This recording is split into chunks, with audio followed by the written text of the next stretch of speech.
sun. There's no time to come undone. That's easier said than done. Just pick your poison and run. I'm struggling to find out where I stand. I keep wrestling with God and with man, trying to forge a little life in between. A man can only but dream. The time's come to lay it on the line, when meaning seems so hard to find. You'll always heavy on the mind. It's easier to leave it behind.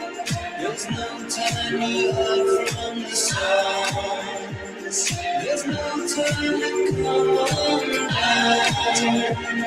That's easier said than done. Just pick your poison.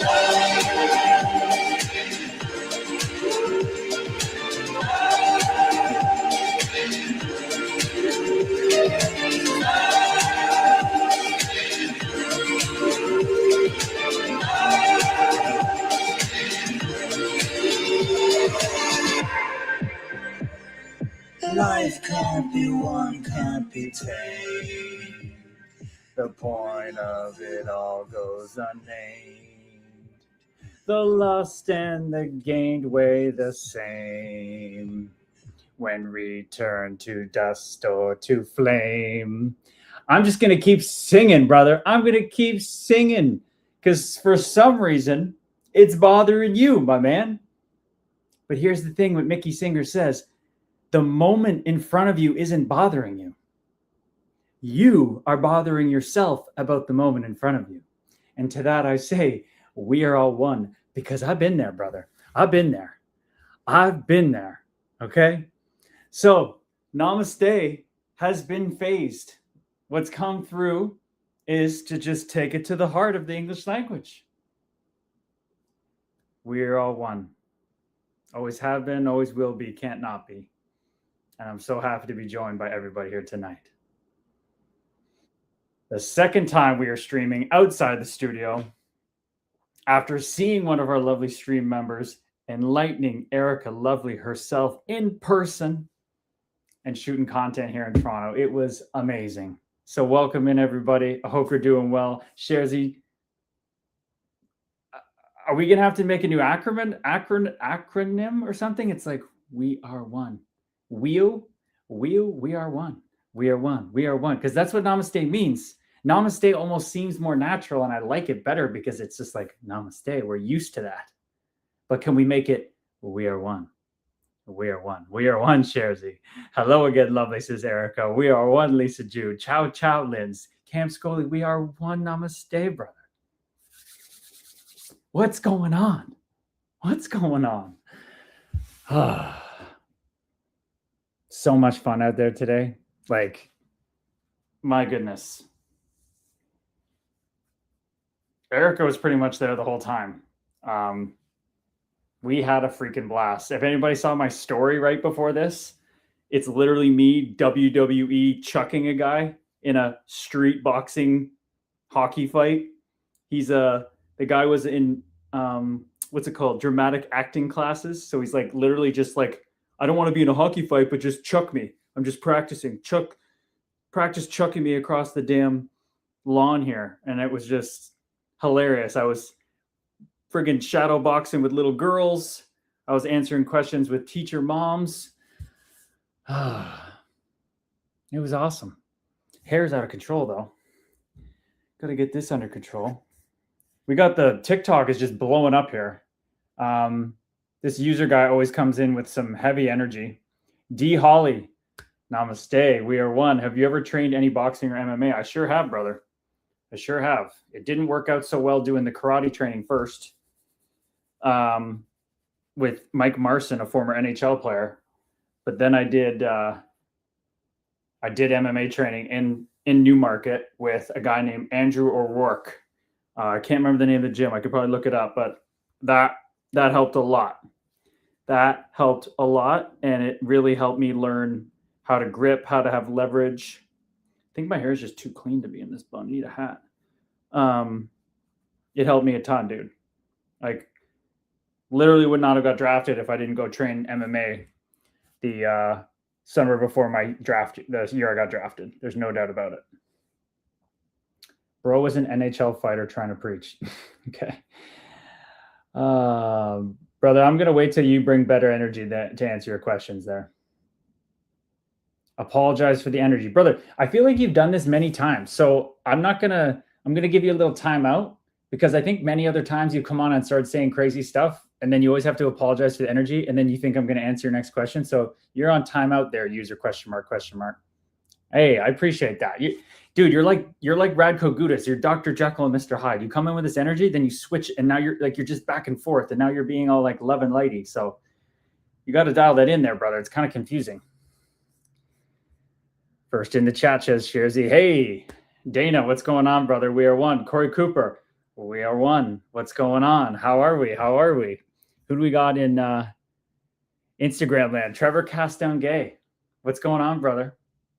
What's going on? Oh, Dana was in here too. So Trevor, if you're still here, brother, I'm going to We Are One now. I'm making the switch from Sanskrit to English. It's We Are One now. So We Are One. It's going to take a little bit of getting used to. Namaste feels like so much of a hello. Like you're saying hello, but I want it to really mean and hit for us in our language. We are one. We are one. We are one. We are one. People walking by outside right now. We are one. We are one. Yes. Yes, yes, yes. I know Mama Meyer is tuning in, I'm sure, because Ben's going to be here tonight. And we're going to be talking health anxiety. And I know Eric Lovely listened to most of the podcast we did that we sent to the WhatsApp community members of me and Ben chatting. And I know that a lot of people are going to get a lot out of this, because it seemed to just pop off when Ben mentioned health anxiety in the chat the other day, didn't it? It just popped off. And it seems like it's something we all go through. So we got to get into it. Jesse, what's going on, brother? So I'm going to keep saying it to everyone that comes in. It's going to be a transition. We're going, we are one now. So every time you come in, instead of namaste saying we are one in Sanskrit, we're going to say we are one in English. We are one. The awareness within you is the awareness within me. We are one, Jesse. But yes, I am traveling. I'm in Toronto doing content. So I have a lot of fun stuff to talk about that today. Yes, in Toronto doing the content. Toronto believes, says Dana. Yes, sir.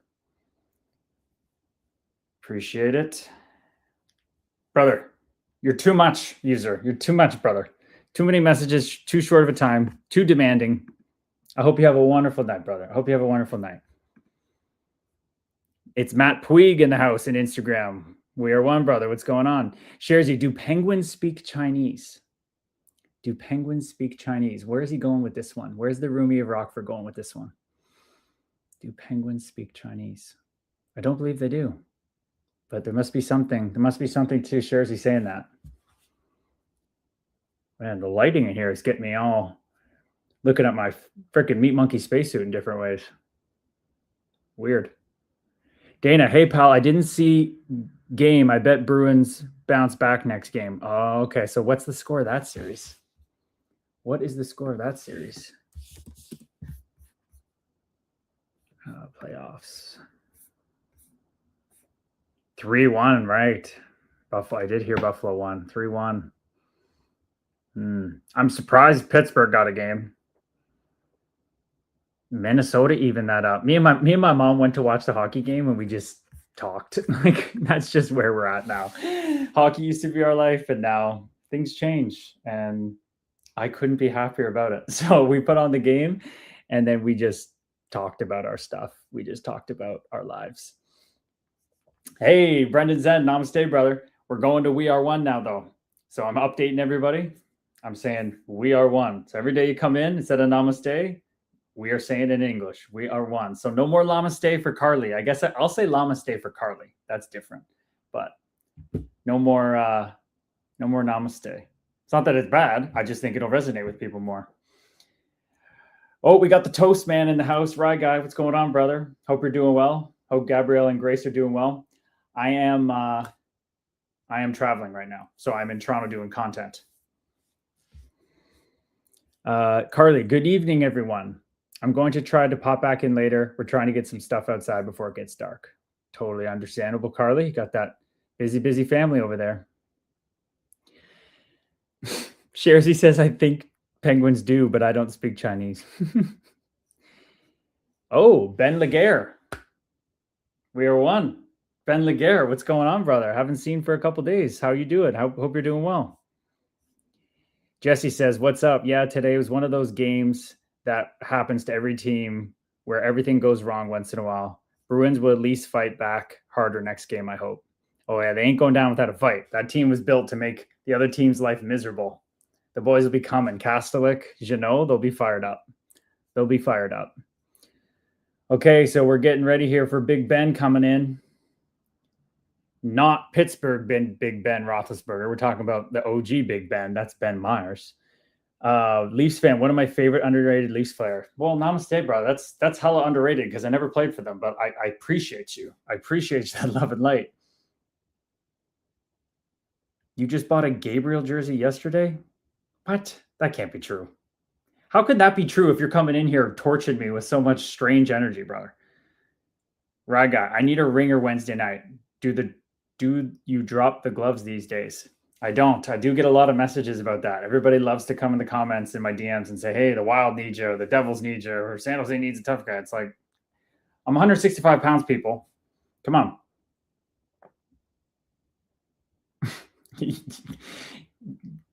You say I am in a weird state tonight, TikTok user, whatever your handle is. Like, come on, man. Or fellow wave. Like, you're killing me. You're the one saying I'm in a strange state. You're in a strange state, brother. Holy cow. Okay, couple more comments before we bring in Ben. Erica, I have some great pics with my camera of you from talking to people. I shall send them over when I fix some of the lighting. Oh, look at you. Look at you with your fancy camera out there taking pictures of me. Thank you so much, Erica. Jesse, Zadorov got ejected at the end for breaking his stick off of Dahlin with a cross-check and swinging at him. Love it. That's what you do when you're losing a game and you're down 3-1 the series now. You let them know you ain't going down without a fight. I love that. I love that. Okay, here he comes. The man, the myth, the legend, Ben Myers himself, off his recent first 2-hour episode on the podcast that we released to the community.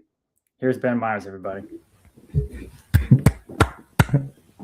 You're on, brother. What's going on? How are you? Brother. I'm amazing, brother. How are you? I saw some cool picture on your story today. I saw you got to hang out with Erica today. That's killer. That's awesome. It was really cool to be in her energy field, her toric, spiritual, heart coherent field, and it sure is lovely. Let me tell you, everybody, it sure is lovely. She is the exact same in person, and you can feel it through the stream of consciousness, but you get around people, it's always that different level of energy. But brother, how are you doing today? Great, man. Doing great. I just got done a 2-mile walk, jumped in the shower. You want to hear, I don't know if this is anxiety, OCD, whatever it may be. You want to hear a funny little quirk I had before I got on the stream? We all want to hear it. I was gonna say, maybe somebody can relate to this. So I was sitting there, I was jamming on my guitar, playing the piano a little bit. I was like, you know what? I don't know what I want to do. I don't know what I want to wear tonight. I was like, tonight we're going to talk about some stuff in my wheelhouse. I know a lot of people were getting in. Hello, everybody. Hello. And I go, I want to feel kind of good about myself. You know, I want to feel a little, and, typical me. I go, I don't know. I get the shirt out and I'm talking, this looked like it was crunched up in a ball, wrapped around in rubber bands, and it was so wrinkled. So I go, I need a shower. So what I'm going to do is I'm going to crank the heat all the way up and I'm going to steam it. This was at 6:53. And I was like, typical like ADHD procrastination type thing. Like wait till you have the very last minute. But I couldn't wear any other shirt once I decided I wanted to wear this one. So that was like this like little imaginary world. I was just like dancing, but I was vibing out, like jamming to music and stuff like that. But I wanted to just let everybody know that it was such like, an interesting past like 10 minutes, 15 minutes before I got on here because I was just hell bent on wearing this blue shirt because it matched my red. Dude, I'm feeling exactly how you're feeling because I'm in this Airbnb. I'm getting here. The parking spot they said was a normal parking spot. It's a compact parking spot. I'm barely fitting my Jeep in it. I'm like, is this gonna? I'm getting up here. I gotta call my mom because she had her 3-hour meditation group thing today. I'm like, all these things are, the energy is just out of control, and I'm just like, ooh, for the stream, bring it down. So hey, maybe we need to do a little intention setting here. Maybe we need to vibe in. I can lead it. I say I can lead it, but I'll tell you what. Before my podcast episode that we recorded, I was feeling what you were putting out. So I'm not going to say I would love if you did it, if you feel open to that, because I'll tell you what, you had me sitting in the observer seat, just looking down. All right, people. I'll lead it. Okay, get a little settled here. It's definitely a different energy in a different place. Okay. So if you are safe, everyone, if you are not driving, if you're at home, if you are able to close your eyes, you're invited to close your eyes. If not, keep those eyes open, but be with us with your consciousness. So we'll go with those who are seated in some way. We're going to feel our feet on the floor. I can feel them on this linoleum Airbnb fake floor right now, which I love. It's right where I am.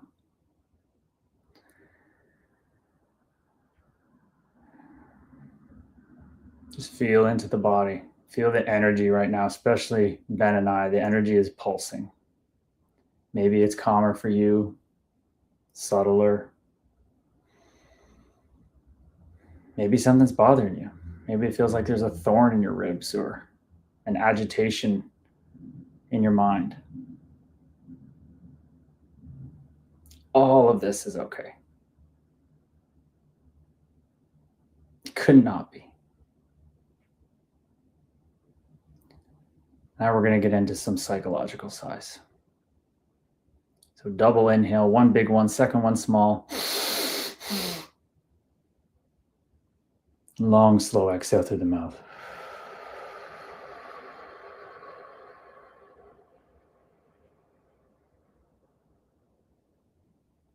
Again.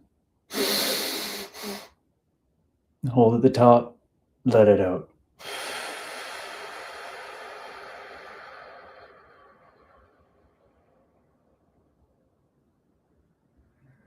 Now everybody go again. Hold at the top and let it out super slow. Keep going all the way and rest in the bottom. Take all the tension off your breath.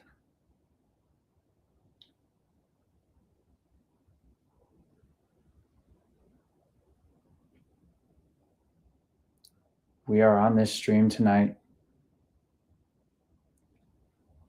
all in our own unique way, in our unique journey, channeling the love and light that we are able to into this collective, into this family.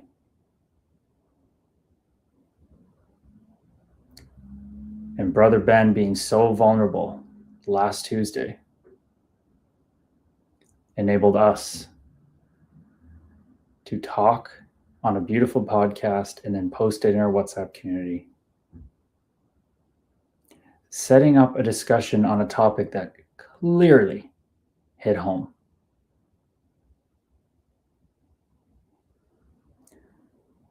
And at the root of it all, health anxiety is the deepest fear of every single one of us.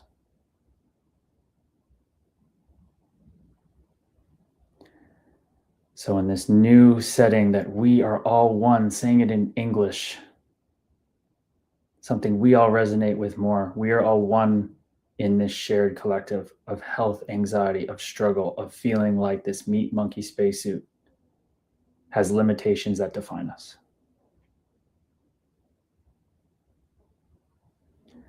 And we are here to explore if that is true or not. Double inhale. Let it out.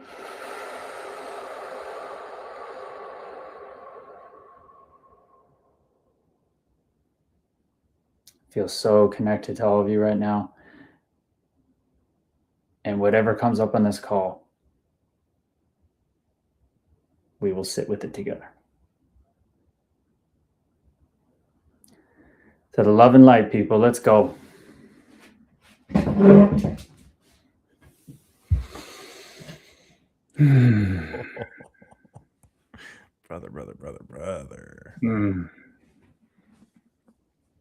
I had this not weird. It was actually really enlightening. Every time you lead that, maybe I selfishly wanted you to lead it because I always have a moment when you do. I had this feeling of just like kids playing in a sandbox. I know we use that phrase all the time, but I felt the joy of a kid being able to play with his friend, sit there and like just enjoying the love of community friends, like we're on a playground and we just get to pick the spot of the playground we want to play on. And no matter where we go, we have like our best friends being able to just like play and enjoy in each spot. And when we want to move to the next spot, more best friends are over there kind of getting play. So I appreciate you. That was awesome, brother. Thank you. Thank you, brother. I really appreciate that, man. It's I learned so much from you, man, and it's so beautiful to hear. Like I'm like watching myself lead that and not the words come through. And I love when you do it too. It's so interesting to hear how that present moment comes through people, their Meat Monkey spacesuit in different ways. And hey, you've done like the first like 6 of those we've done together. So I thank you for getting me in on the action, man. Absolutely, man. Very nice. It's just wild how much that can rest you into the moment. I feel so much more relaxed. You look it too. I feel it. I know I look it. The energy completely changed, man. Okay. Well, this is your thing, man. Like it's all of us in it together. But man, did you ever open up a can of love and light here? And this is something that clearly hit home. And I knew it wasn't a point for a couple of our collective members, but the way you were sharing about it, and then I'm hoping that people listen into your podcast episode. I'm hoping that's got a lot of energy coming in.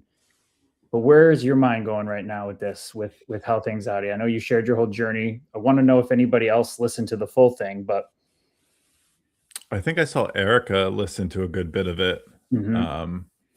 Yeah, and if not, that's totally okay because that podcast episode is not going to come out for like a couple months, honestly. So if you're in the WhatsApp community and you want to kind of get a deep dive into kind of not just my story, but kind of I talk about health anxiety and some things I went through, and I feel like it's a little bit aligned with the community. So you can check it out. If not, you can check it out in a couple months or get into the WhatsApp and check it out tonight. But where it's leading from here, I would love just to hear, because there were so many wonderful people that were sharing their experience or their family members or how to show up for themselves or family members. And I'm always happy to touch on, my experience and what that looks like and has looked like for me over my life. But if people are in here, I know LA, Lindsay were big ones that were kind of having the big experience. And as we chat, I would just love if people just kind of shared their experiences, had any questions. Once again, it's the reason I got into this was literally the health anxiety experiencing through me. So for sure. But a little bit quick shout out to Anthony Peluso, our podcast guest from today. Just joined the chat, brother. Just sending you all the love out there, White Rock, BC. Me and Ben are on here. Dude, incredible episode. I'm hoping you're getting some great feedback from people. It'll continue to ripple out, but just thank you again. It's so funny. My mom watched the episode today, right? And she goes, "You would never think that man used to beat the shit out of people." She goes, "He is the nicest, kindest, most motivating." Like my mom like sent that over to people. Like my sister, she's like, you'll relate to him and all this because my sister's a nurse and him getting into like the firefighting and stuff like that. Like it was just like this mindset. So brother, I'm so grateful for you spending the time to jump on with Gabe's and allowing us to talk on it because anybody who has an impact on my mom, I just have so much love for. So thank you for that, man. She loved it. Seriously, everybody check out the podcast because it's like this guy is arguably one of the toughest dudes, best fight records, and he's just the most soft-spoken, calm, grounded man, just like gentle big Italian teddy bear. My goodness. Okay, just had to give that a little aside because I saw that name pop up and we had to give him some love. So Absolutely. Enlighten Erica's tapping in here, and no wonder Enlighten Erica's tapping in because she watched the damn thing. I literally have a page in my journal called Light Bulb Moments from Ben's episode, and it was the little light bulb moments I got from it. LOL. That's awesome. That's so.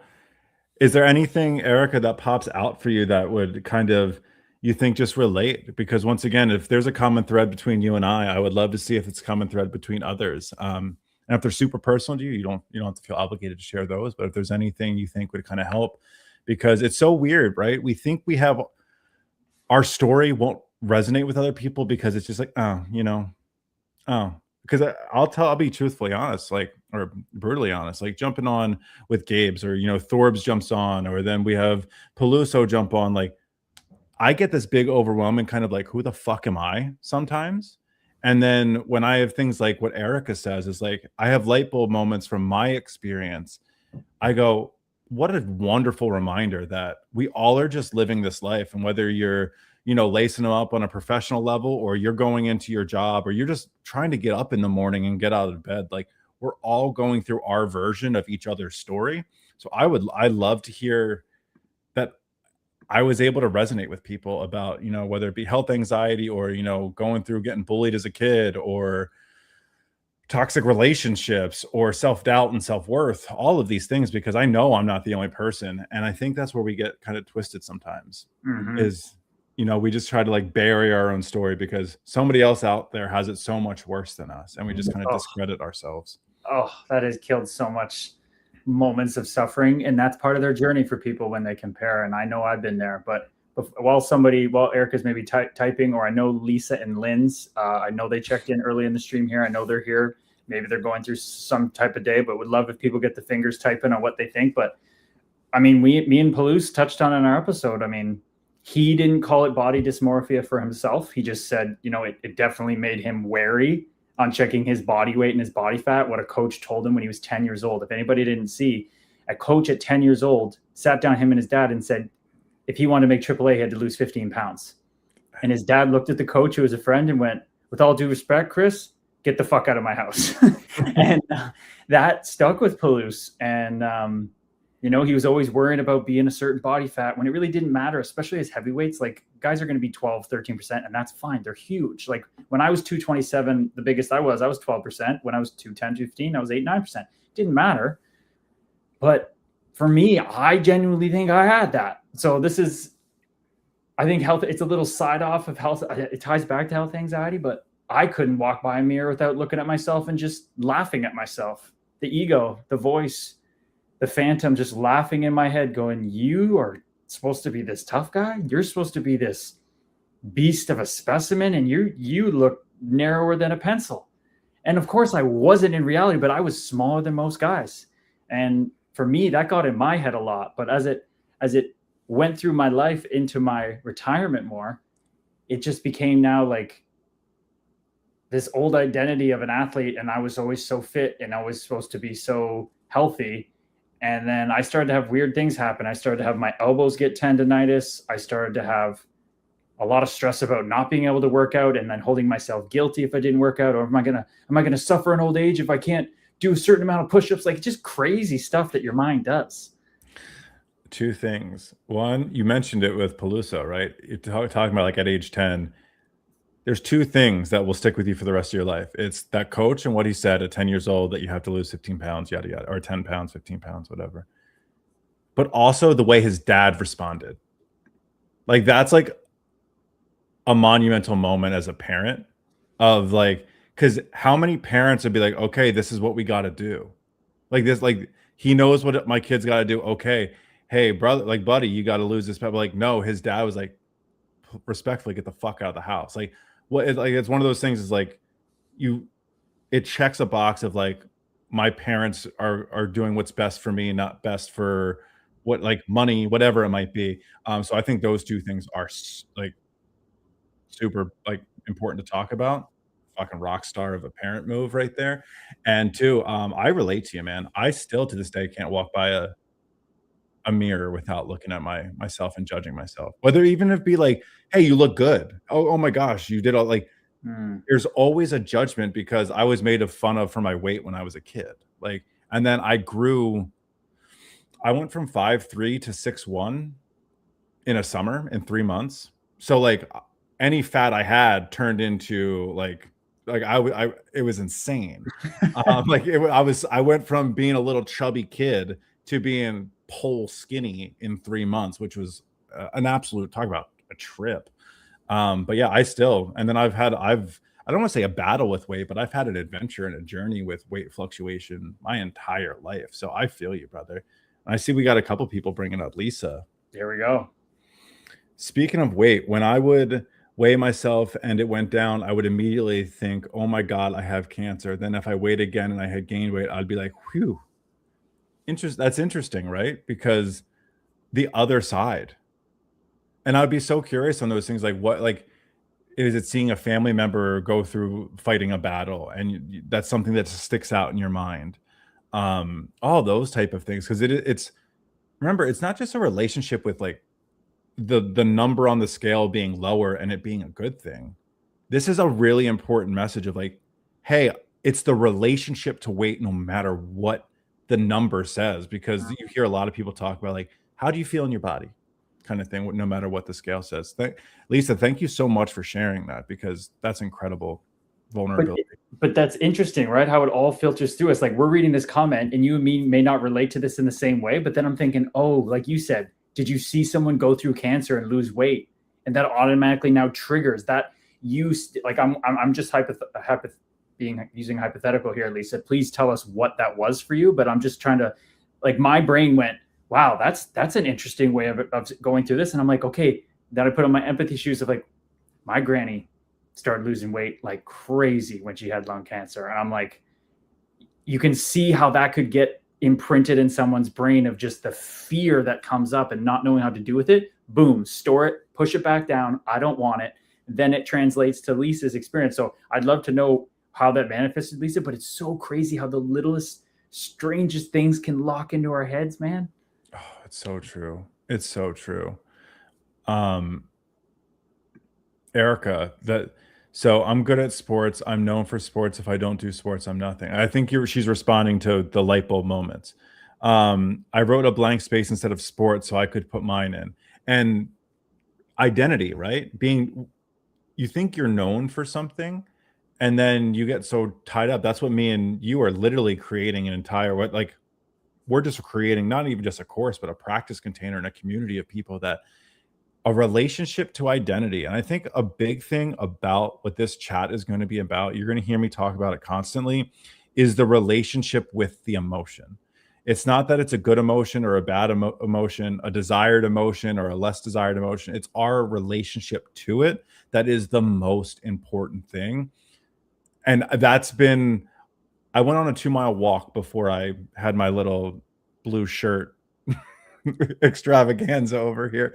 And because I was like, what is coming through for me? And I think so many of us, myself included, struggle with relationships with undesired emotions. Mm-hmm. And so, Erica, I relate to that so much. Obviously, you related to me. I relate to you. So thank you for sharing that, because we're so much more. Gabe's is so much more. Peluso, Thorb's so much more than just a hockey player or an athlete or a mental health coach. We're souls.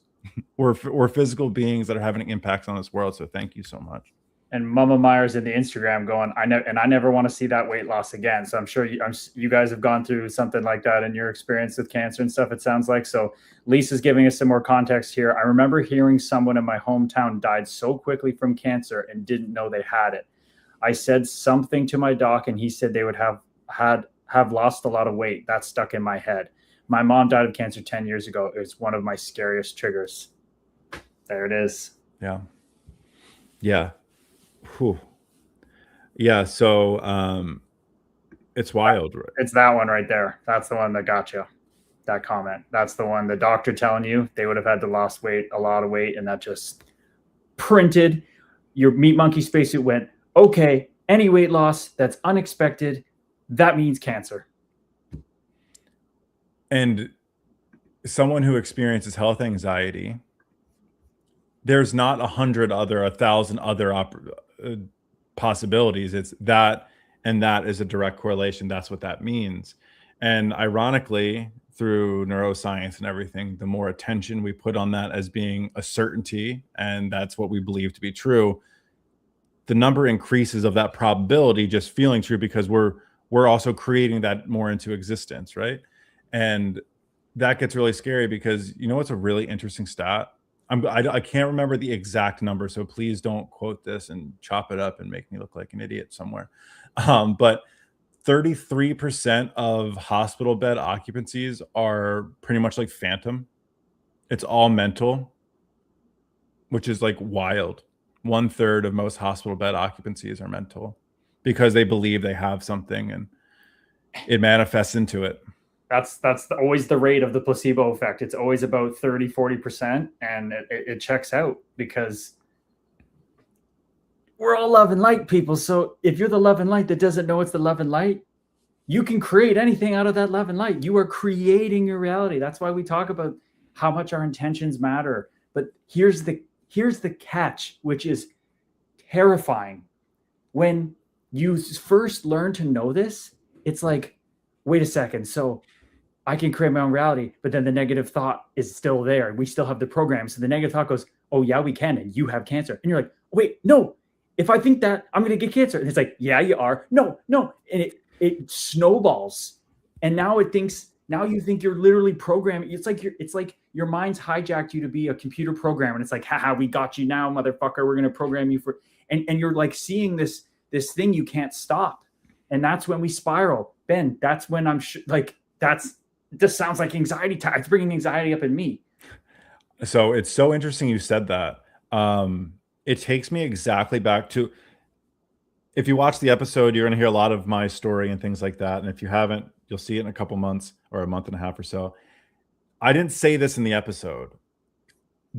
I would say the literal moment things started turning, I was in the middle of having a panic attack by myself in the apartment.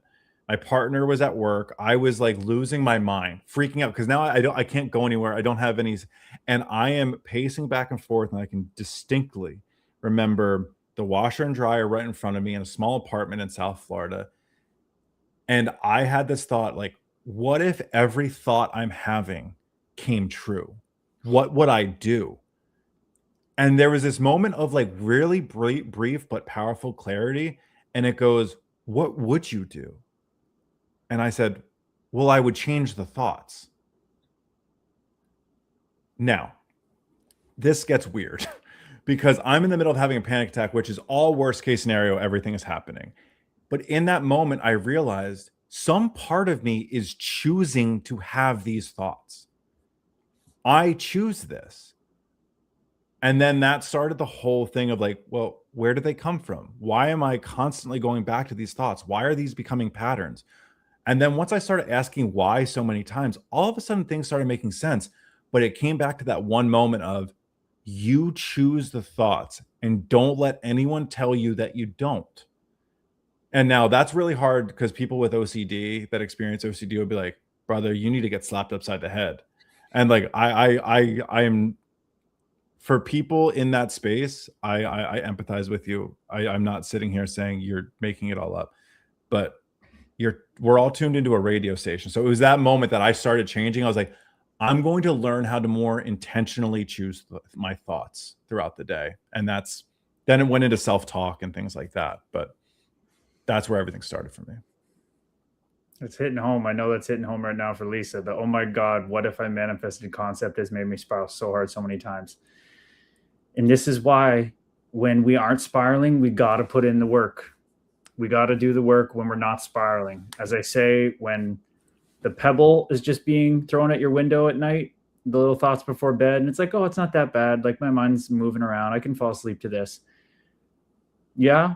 Okay. And you wake up in the morning. Yeah, the pebble's still there. Let's not ignore it, people. Let's sit down and meditate and be okay with that pebble. Because one day that pebble's going to be a baseball sized rock and it's going to be bigger. And next thing you know, it's going to be a freaking boulder coming at your house. And I'm sure that was the feeling somewhat in my analogy of your panic attacks, man. So it kind of always comes down to this aha moment, where what do you think led you to just being like, seeing that as a positive and not seeing it as a negative? Like, oh wait, I've been choosing all these and I'm in control of these. And instead of going, these are negative, these are cascading on me like an avalanche. What made you go, no, I can look at this positively? What do you think led to that? It wasn't in that moment that I thought that I had that. It was that moment of clarity that I'm choosing it, but it was one of those, I'm not ready to do anything about it in this moment of panic. But it was kind of like, hey, let's shelve this and like put an asterisk next to it. And when I'm at least hopefully 25% less elevated, I can think about that. And then that's when I started doing it. For sure. And I wanted to say also, Lisa, I want to say thank you for sharing your mom's journey through cancer and sharing. So sorry to hear about her passing, but I just want to say thank you for sharing that. But I would say that was it. It was kind of like mental check mark and be like, now's not the moment to solve this. But that is an interesting moment of clarity to be having in such an elevated state. So when having panic or experience anxiety or panic or whatever it may be, remember there's things coming through too. But the mind's going to want to solve it in those moments. And this is what I'll say to myself or clients or anything like that is, do you think this is the most opportune time to solve this problem? Or do you think this is a really good time to recognize it and solve it when we're kind of in a more regulated state? And the answer is always, let's solve it in a more regulated state. And this is why I don't care how many times people in the community get sick of me talking about meditation, checking in every day. Wait, did I miss it again today too? I didn't even track the meditation. No, I did. I did it before I left. No, I didn't. I don't remember. Anyway, we'll do it. But this is why we keep harping on it, because you never know when that's coming. And when it rains, it pours, and you got to put in that work ahead of time. I mean, Sharzy over here, he's at that point where he's just like, hey, it is what it is. I mean, that's the goal, that's the goal. But I do think our mind and ego can trick us into thinking we think that the next thing you know, when that thing does come, it can be different. But hey, Sharzy, you are the Rumi of Rockford, brother. You have a lot of wisdom. You come on this and you're definitely the most jokey and you're definitely the most lighthearted. So there's definitely something to that, brother. Erica says, I found out I have a leaky valve and I'm similar to that too, Sharzy. My dad's had 3 strokes as a pacemaker. He's doing amazing after all that. Jesus, Murphy. Although I don't worry, I don't want him. Although I do worry, I don't want mine blowing. LOL. I only got one heart. Why worry about it?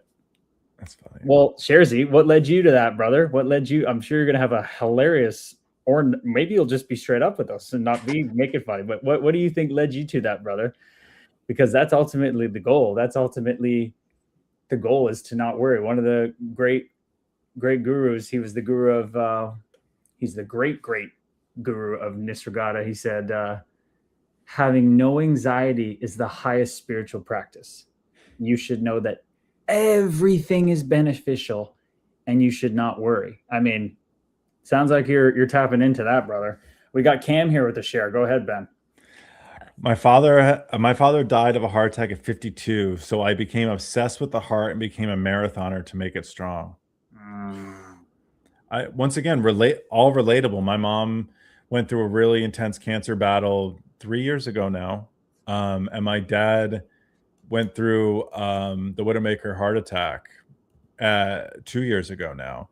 And for someone like myself now, I am not making their journeys about me at all. But for someone who experiences health anxiety, my 2 biggest fears are losing both of my parents. And within literally a year's time, it was put on my front doorstep. And it was like, well, what are you going to do? How are you going to do it? And ironically, when my mother was going through it, I was going through Nickerson, and Dr. Wendy Nickerson let me do my role plays. She let me record me talking to my mom.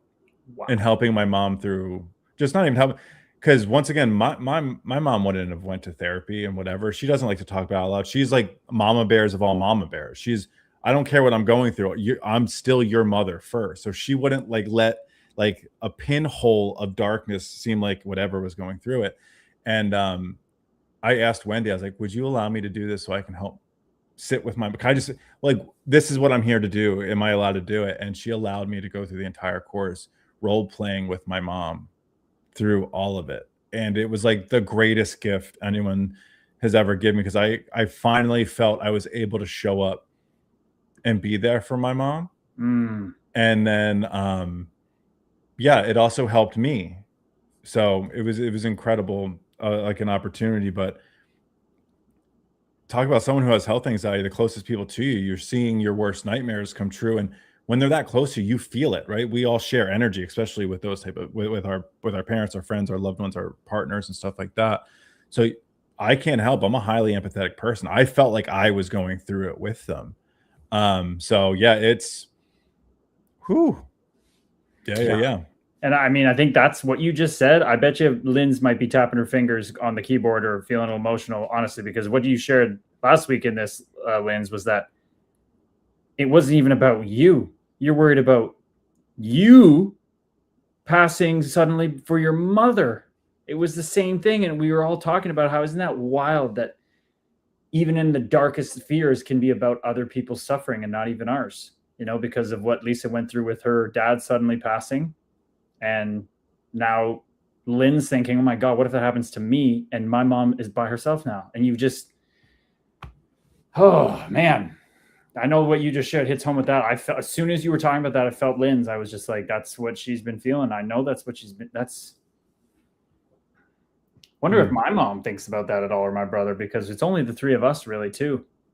It's only like, people ask, you got a lot of family and stuff. And sometimes I'm catching myself in my Meat Monkey space going, no, it's just me, my mom, and my brother. And they're like, oh, I'm like, yeah, all our mom's side of the family is over in Scotland. So we've always been disconnected by the ocean. And my dad's side, we've lost touch with. They're scattered around this city I'm in right now in trauma and suffering. The one Uncle Leonard, reached out a summer ago and we connected a little bit, but the energy was a little, it's a lot of times passed. And yeah, I'm definitely going to reconnect with them, but there was some weird anyway, it's life ebbs and flows, but just roll with it. But here's Lynn's coming in. Look what she says. Yeah, it plagues me every single night. Beg for it to stop. It won't leave my mind. Cam said turning 52 was a weird feeling. All of this stuff. AZ Hockey Medic, that's Dana, right? Yeah, that's yeah. So I was going to go back to Dana because we just were tapping into what we heard with Lisa and Lynn's here, but like, yeah, Lisa and Lynn's mom and daughter are worrying about the same thing back and forth because they feel like they only have each other. So this is where I really kind of want to dive into something if they're open to me doing that. Yep, we'll go back to Dana. Yeah, Dana, you locked in, brother. But here, I bet, and I worry the same for Lynn's without me. I beg for it to stop, and it won't leave my mind. Here comes that relationship with it, right? I beg for it to stop, and it won't leave my mind. What if we stopped begging for it to stop and we just allowed it to be there? That right there, we want to fight it. Well, I don't want it to be here. What if we allow it to be there? We just work on a relationship with it. So for instance, I'm going to sit here. I'm not going to put myself in your shoes because that's just insensitive, because that would pretend like I know what you're feeling on your end. But for me, if I sit there, I never realized how much power it gives the thought. I think LA said this before. It might have been a comment, or it may have been in the community about like, I went for a walk, I did this, and then I did this, like all stuff to be super.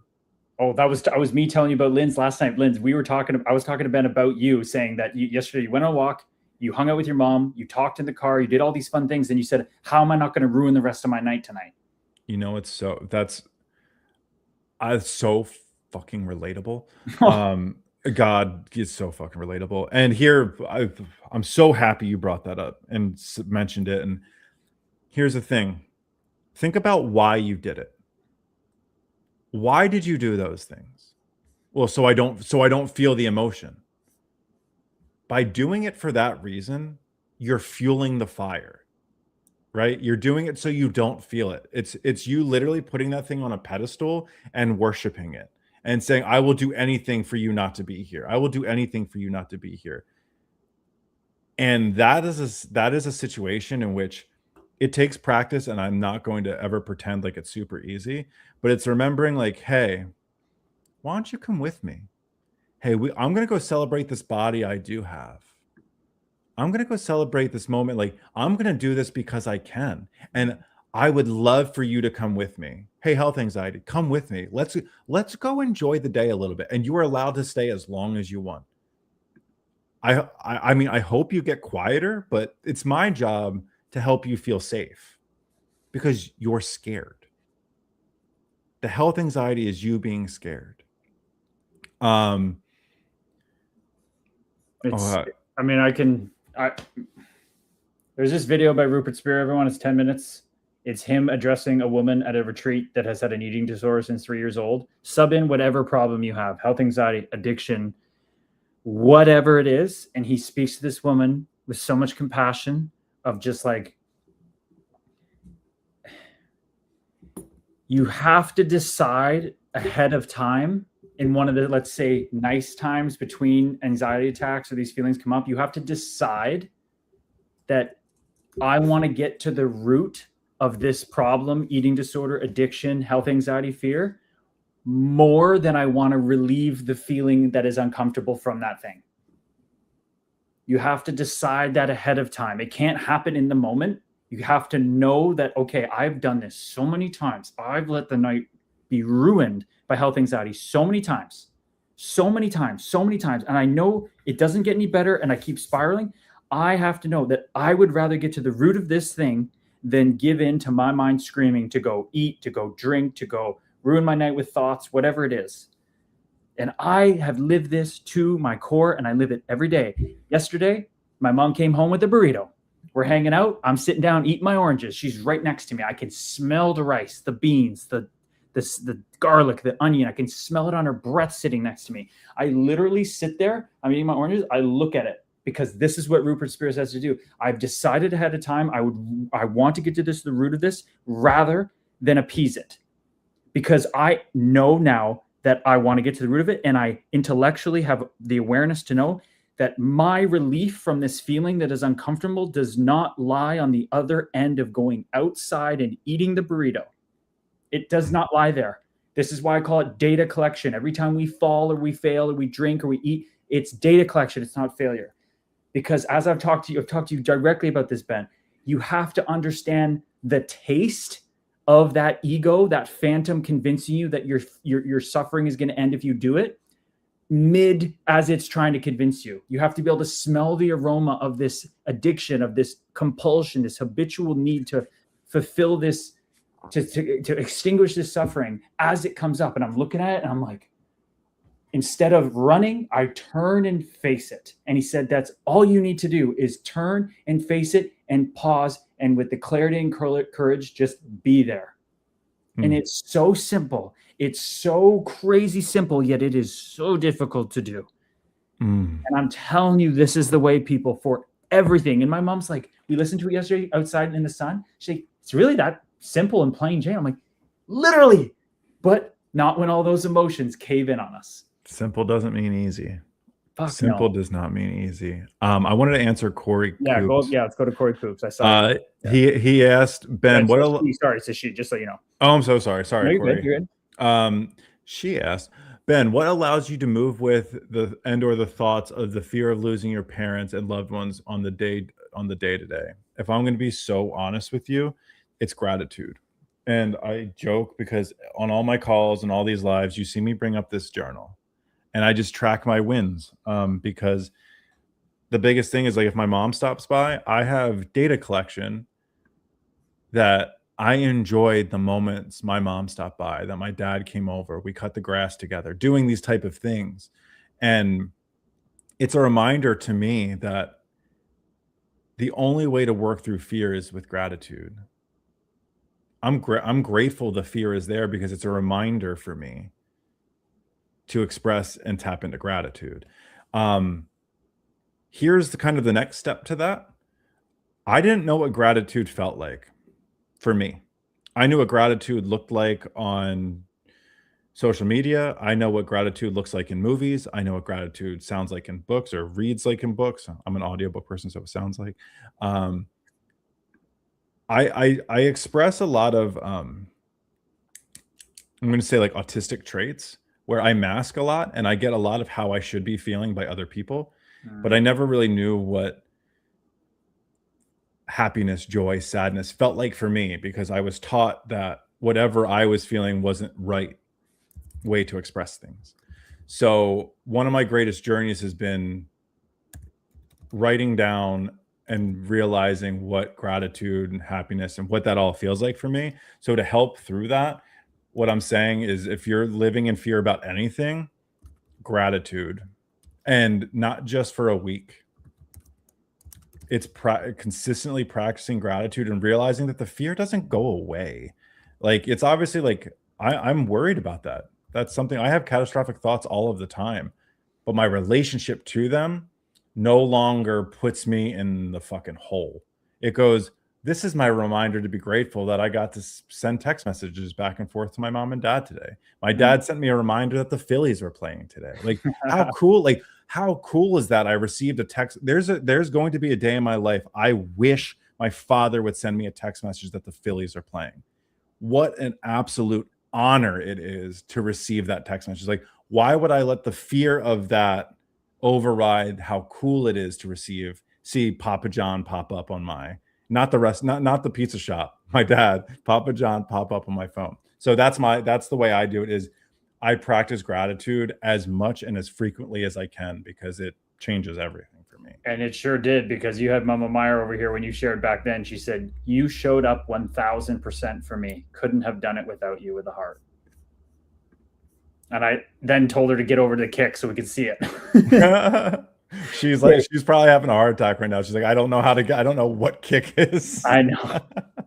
Okay, Dana, I have almost no health anxiety either. I've seen so many people die so many different ways, and I kind of see the benefits of living long, but I also get the YOLO mindset. You only live once because you never know when you will get T-boned by a cement truck. Ooh, Dana, the firefighter captain. Dude. I mean, you want to talk about ways to face mortality? Fuck, man. T-boned by a cement truck. I can't imagine. I mean, he shared, Ben, before you started joining us more, he actually came on for a good hour and a half. It was an incredible time. And he did EMDR, I believe, Dana, if I'm recalling correctly, with a therapist, and he relived going to the scene of, like, I think it was a prom night. I don't know if it was prom king and queen, but prom night, and they got T-boned right out in front of the prom, right out in front of where the event was being held, and he had to go be there on that situation and taking that girl in and then leaving the emergency covered in her blood, and then the family walking by him, seeing him covered in it and seeing the look on their faces. Like that, dude, like that was so vulnerable to share, and no wonder you're able to. You just got exposure therapy and trauma over and over again, dude. And I know you've been working really hard at it, man. And Eric, I said it today again when we were visiting that you invited her out to your place. That's amazing, man. You're a light in this world. He says, I am also had many carcinogen exposures. Firefighters have 300 greater chance for certain cancers. So I got to kind of go with I'll just kind of go with it if I get it with the deal then. Anyway, sorry. I know Dana was like typing sometimes.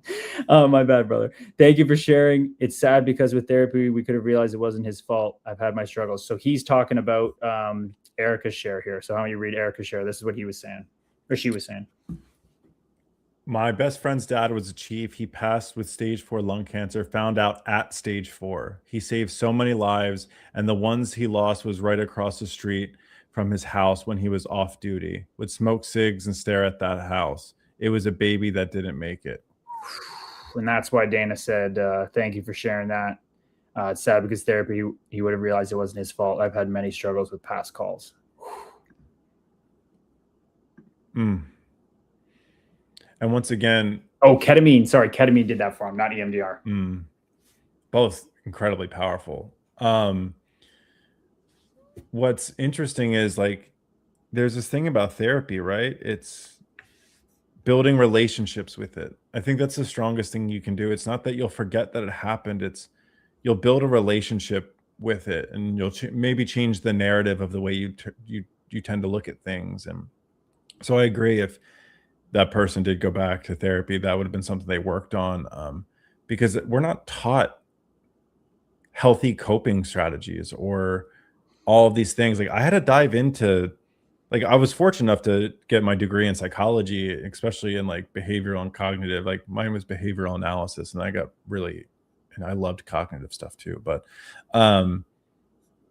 what I've learned the most going through like my, I don't want to call it even like a spiritual journey, just my belief and faith journey of, oh, everything is a story in my head, and my relationship to those things is really, really important. So I think through my experience with therapy and things like that, if I can take away with anything, it's we're not trying to erase the health anxiety or the grief or the trauma or anything like that. It's learning to build a relationship with it and allow it to sit at the table with us without it running the conversation.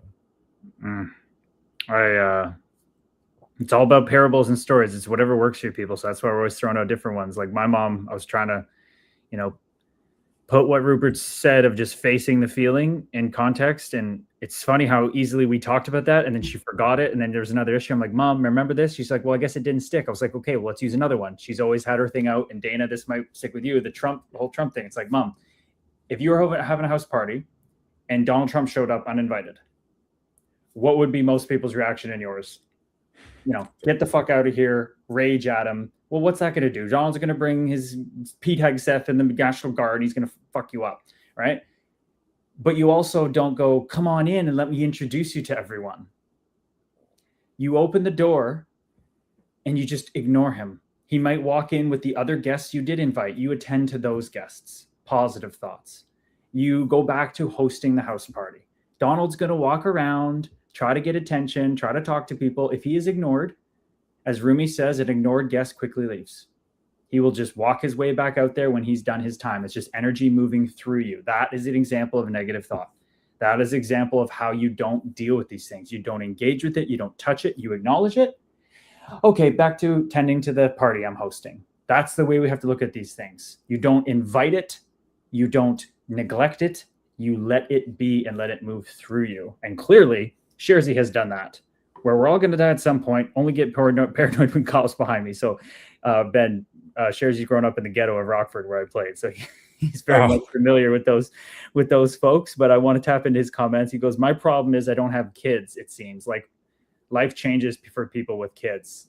I hear that a lot too, dude. I mean, my mom shared with me the years after my dad died, when she was in just survival mode, single mom, she was just like she already said it was hard when dad was alive, and she'd get her every other Wednesday and weekend off and just like collapse on the couch and be like, oh, right. But then when dad was gone, she just went in autopilot mode.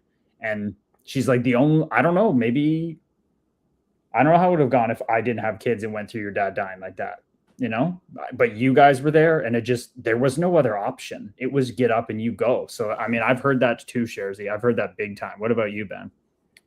It's interesting. And I want to even just think about that, but looking at the other side of that, like your dad, part of it became too much, the stress of it.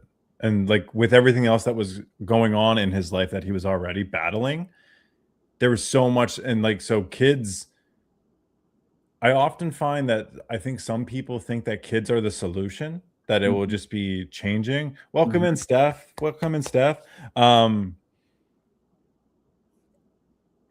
It's intriguing because that tells me that the kids helped expose you to an environment that you already had inside of you. And once again, it goes, okay, if it's just like kind of it's just genes. What's it called? Oh, not genealogy. Epigenetics. Thank you so much. That was going to bother me so bad. The way that works is essentially like we have all these genes that are inside of us, right? But until they are exposed to the environment, they lay dormant. So if kids activate that, it's letting you know that it's already inside of you. So it's, once again, it's sometimes just the awareness of knowing that that gene's inside of us, that it can activate. So even hearing that goes, okay, that's already there. I think that's what I love about epigenetics.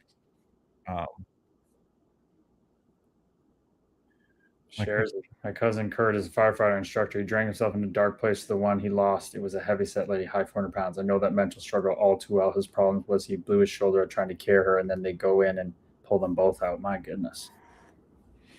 All these things, right? Like all the stuff that everyone's going through, and so many times people don't have a place to talk about this and be heard. A lot of times it's just being seen and heard and supported, because all of these stories and narratives live inside of us. And when we don't have a community, that's why community is so important, because when we don't have that, not only does that experience live in there, then the narrative lives in there. Then once the narrative lives in there, it's how we feel about the narrative. Then it's not just how we feel about the narrative. Now it's the stories we tell ourselves about how we feel. And that's dependent on moments in the day and all of those things. But so when you have community and places to bounce that don't judge and all those things, it's so important. So that's why, like this, man, what you're doing with a community here, like look at all the people that feel comfortable enough to share experiences in their life. It's incredible for people to feel safe to talk about this stuff. Hey, brother, you're bringing it too. Everybody's commending you for sharing, man. If we all just keep opening up, it's like, wow, I can actually share that. It's like we go through layers. It's like, I think I experience, like, you feel comfortable at a certain level. Oh, I can go to this level. I can go to this depth. And then somebody ups the ante and goes, that's why I've learned to just lay it out there. Today I'm talking on the street and they're like, what's this sign all about? You have a sign here. It says, what are we fighting for in life? And I'm like, well, it's because I was fighting in the NHL, basically unknowingly trying to prove my dad should have stuck around for me. And they're like, Jesus. And I'm just like, well,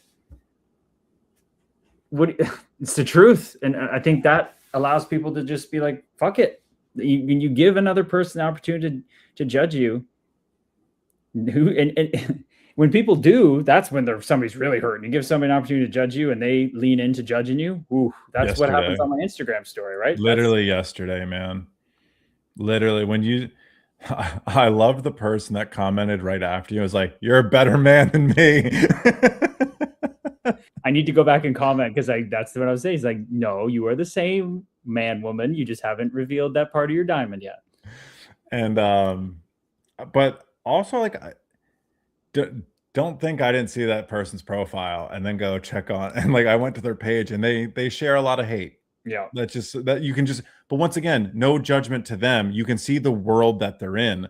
But to get on somebody's Instagram or Facebook, hear the story that they lost their dad, and then your first place to go to is to make fun of them or bring them down. Once again, me and you've talked about this before. I know your first thought wasn't, namaste, brother, I love you, everything's wonderful. You're working really hard to just get that be right there like that.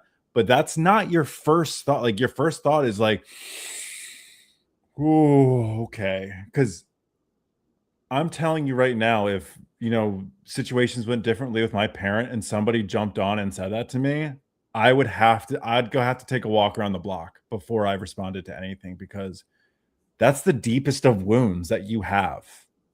And someone just went, what are you going to do about it?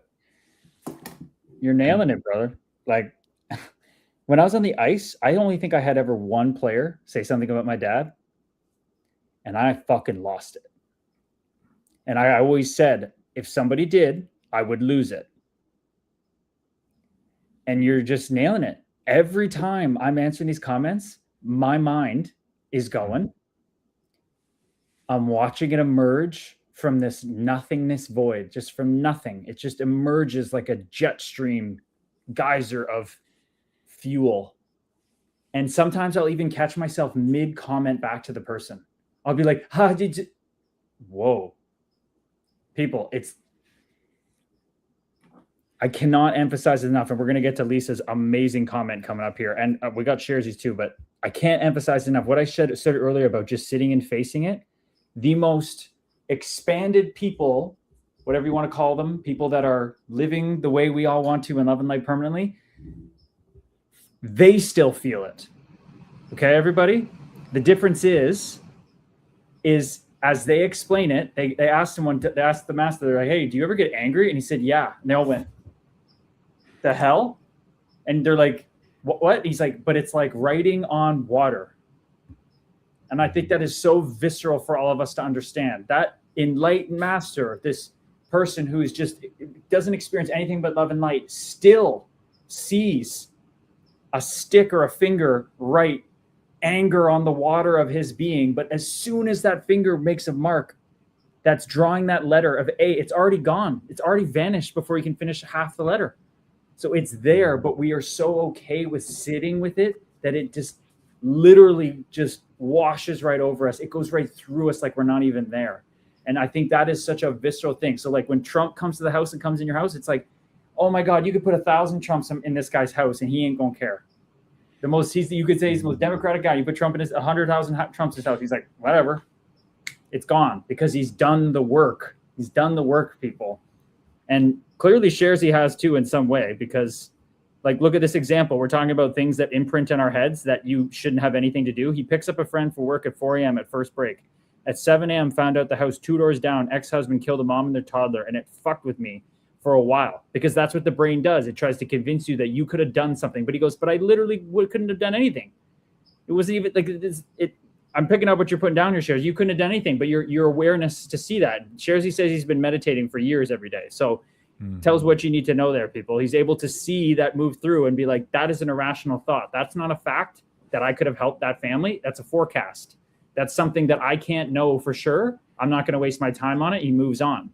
And he says, it took 10 years for the court system to charge him with murder and both of them in the arson. See, that probably messed with you more, even saying this, look, he's not even getting the charges. I could have done something. And that's how our mind works. That's how our mind works. But let's get into this. I'm going to turn off this damn fan and get into Lisa's comment here. All right, I got it. I have dealt with health anxiety all of my life, but it actually hit its peak after I had Lynn's. I remember being so scared because I had this beautiful soul in my care. I became freaked because I thought if I die, she is stuck with her dad. I was hypersensitive to every symptom. No one in my family knew. I went on medication for a bit, but wanted off quickly. The one thing the medication did was numb me so I could see the symptoms weren't real. I also did cognitive behavioral therapy. Oh, this is the culmination. This is the epitome of it.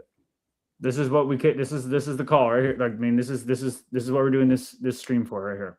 And so, even Gabe's, when you were talking about your thing, relating it right here to Lisa. Hello. my don't worry about me. My camera's being weird. Oh, gotcha. I was like, do you need us to wave back? It's interesting because once again, the theme is the relationship to it. Oftentimes, so often I sit on calls with people and so I'm going to sit here with you, Lisa. I'm going to look into the thing and be like, hey, Lisa, you have permission to have those feelings. You are allowed to have those feelings. And here's why. Because you're a human being that is set to, where is it? This is a feelings wheel. All of these feelings on here, you have permission to feel because you are a human being. None of them are bad. Some of them are undesirable, like this one. This is probably undesirable. Health anxiety is certainly undesirable, but you're allowed to have it, allowed to come in.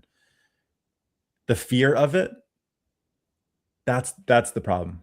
The desire not to have it is the problem. The health anxiety isn't the problem.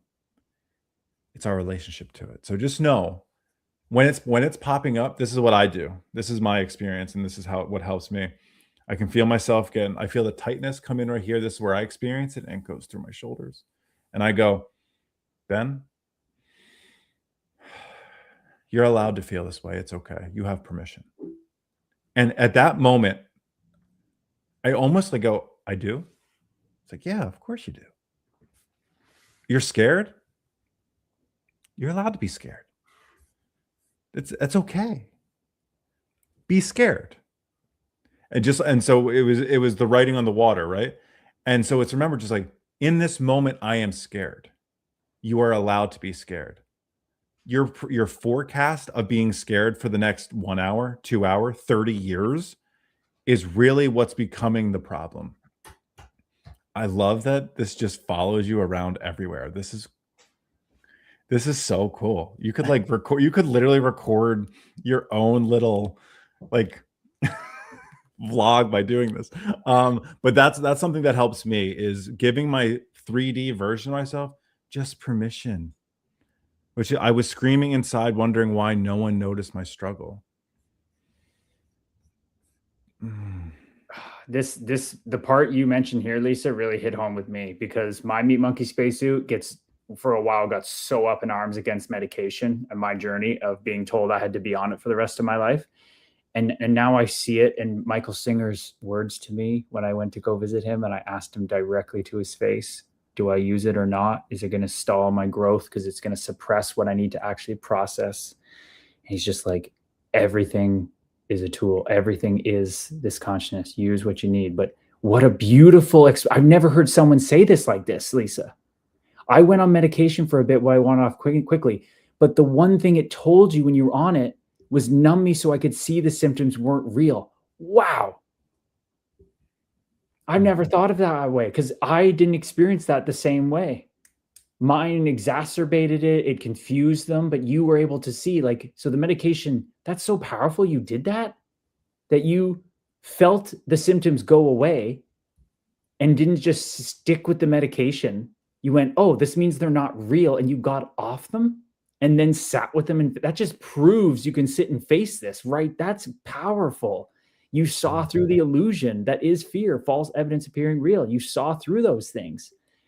But you're still struggling with people not seeing you go through it. But you went through it, and you are thriving now on 115 whatever days straight of meditation. You kidding me? Oh, yeah, that's awesome.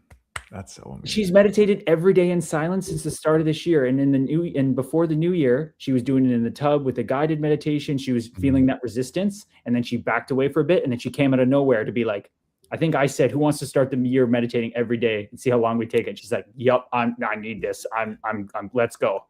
And oh my gosh, Lisa, that's why you're sitting able to share these things and talk about these things. And the things you post in our Fire of Remembrance chat just shows where your mind's at thinking about these things. It's amazing. Oh, she goes with post-pregnancy hormones at that time back then too. Oh my God. Yeah. We can't speak about that one, but my goodness. Oh, and also don't take into discredit now. I'm never going to ask anyone's age in here, and I don't want to do that, but don't ever discredit hormones. I've just recently been rereading again The End of Mental Illness by Daniel Amen. I think it's Daniel Amen. And the chapter literally I'm reading this week, it could be just for this, it's hormones, especially with estrogen and oh my gosh, Ben, I can't think of it, but there's so much stuff. And just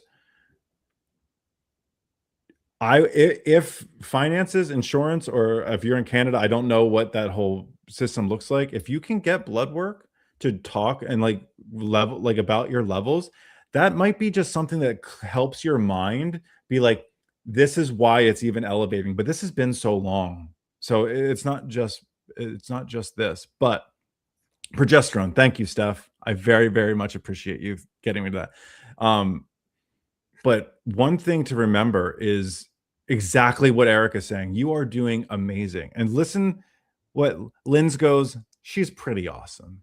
Like, we talked about like the fear of not being able to talk about it or not wanting to pass it down and do all of these things.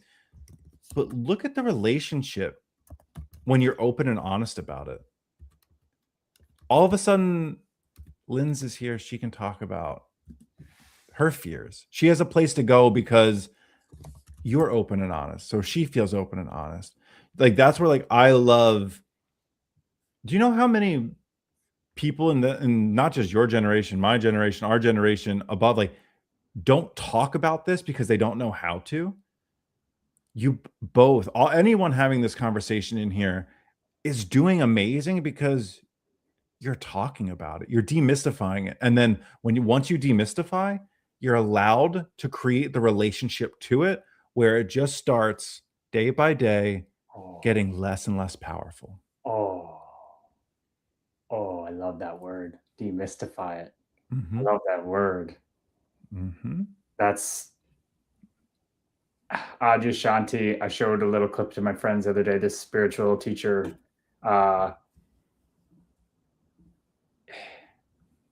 For the longest time in human society, everybody, being enlightened was like being Superman. Like it was something that nobody got to because nobody had access to the information. The deep teachings weren't available to the average person. They thought it was too much. People kept it under wraps. But what we call this like enlightenment, and it sounds like this exotic thing of living in this happiness of as love and light. It is so natural to the human experience. It's been happening ever since there were people on this earth. It's part of your human evolution. There's this spiritual impulse on us all. We all can't be quenched by anything other than our realization of our own being. And we're starting to have this demystified by sitting around and talking about this. Like it's very real. It's not something that's only a reserve for special people. And we all are working towards this feeling that we are born into being able to experience, and demystifying it as, oh, that person had some amazing life and it woke them up, or that person's, it's like he's seeing in his practice as a teacher, he's like, once people sit in the room and see other people making breakthroughs and they go, wait a second, I see that guy at the dog park and he doesn't even pick up his dog shit. Like I see that person at the grocery store, she just gets eggs like me. And they're making breakthroughs. That's what you're all doing, sitting around here talking to each other. You're demystifying living a life this way that seems like a barrier in the society we live in now, but it's not.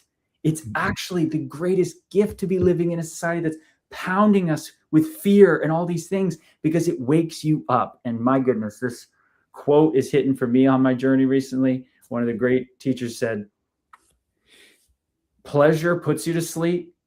Pain wakes you up. If you don't want to suffer, don't go to sleep.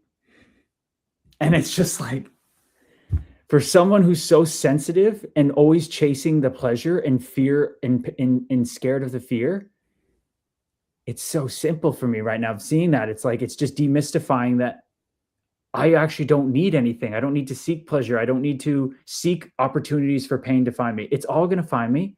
Just stay with it. And the theme of this call, clearly health anxiety, the theme of the call is transitioning to just be with it and be okay.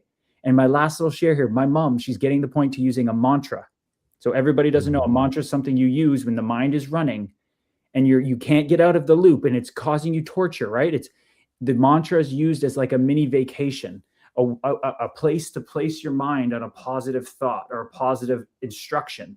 So for my mom, she's learning Gaelic. So I'm like, Mom, you gotta relax your inner hands, as Michael Singer says. When something comes up, don't push it away. Don't pull it towards you. Sit on your hands, which means don't touch it. Don't touch when Donald Trump comes in the house, right?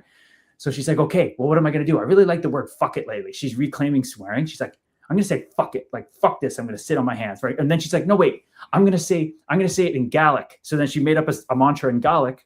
And the way it sounds in Gaelic, it sounds like saddle. So her word is saddle up. So that's her version that she's come up with to say, when the shit comes, she's going to go, saddle up, Kim.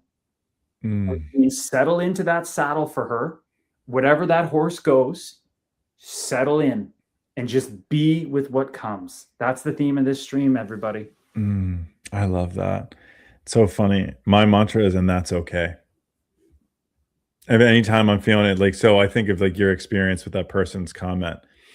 I'd be getting overworked or overstimulated for sure. And I go, and that's okay. You're allowed to. You hear me talk about it. So once again, all these things, and Lynn's said something, I want to kind of touch on that. I've been a bit guarded during my time here simply because that armor on me is pretty thick.